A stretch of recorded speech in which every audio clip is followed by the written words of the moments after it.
मुल्क भर में चांद नजर नहीं आया।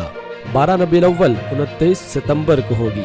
जी हाँ, मुल्क भर में रबीउल अव्वल 1445 हिजरी का चांद नजर नहीं आया, जिसके बाद रबीउल अव्वल 18 सितंबर बरोज पीर को होगी।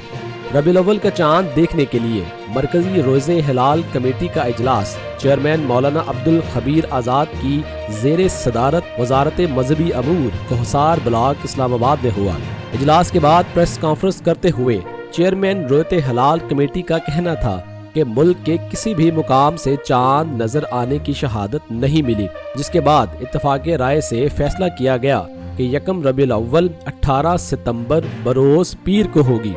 उन्होंने कहा कि 12 रबीउल अव्वल 29 सितंबर को होगी। उनका मजीद कहना था कि गिलगित बल्तिस्तान के अमन के लिए लोग सब दुआ गो हैं।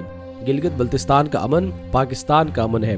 दुश्मन चाहता है हम में दरार पैदा कर दे, लेकिन दुश्मन की हर चाल को हमने नाकाम करना है और पूरी कौम मुसल्लह अफवाज के साथ खड़ी है।